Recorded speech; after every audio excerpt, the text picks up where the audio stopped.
Kothamangalam circle സഹകരണ union ഉന്നത വിജയം നേടിയ വിദ്യാർത്ഥികൾക്ക് ക്യാഷ് അവാർഡ് സമ്മാനിച്ചു. അന്താരാഷ്ട്ര സഹകരണ ദിനത്തോടനുബന്ധിച്ചാണ് ചടങ്ങ് സംഘടിപ്പിച്ചത്. കോതമംഗലം സർക്കിൾ സഹകരണ യൂണിയൻ അന്താരാഷ്ട്ര സഹകരണ ദിനത്തോടനുബന്ധിച്ചാണ് +2-വിന് ഉന്നത വിജയം നേടിയ വിദ്യാർത്ഥികൾക്ക് ക്യാഷ് അവാർഡ് സമ്മാനിച്ചത്. യുവജനക്ഷേമ board vice chairman S Satheesh award വിതരണം ഉദ്ഘാടനം ചെയ്തു. Municipal chairman K Tomy, K Sivan, PS Najeeb, Nobi S Kottam, P Krishnan Nair, K Sunil തുടങ്ങിയവർ ചടങ്ങിൽ പങ്കെടുത്തു.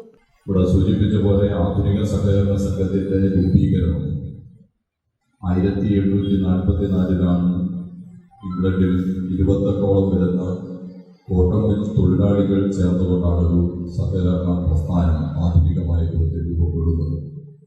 അവിടെ നിന്ന് പിച്ച വെച്ചാണ് ഇന്ന് കാണുന്ന വിധത്തിൽ ലോക ജനസംഖ്യയുടെ ഏതാണ്ട് 12% ആളുകൾ വിവിധ ലോകത്തിന്റെ വിവിധ കേന്ദ്രങ്ങളായി പങ്കാളികളാകുന്ന വിധത്തിലേക്ക് ഈ മഹത്തായ സഹകരണ പ്രസ്ഥാനം വളർന്നു പന്തലിച്ചിട്ടുള്ളത് കാണാൻ.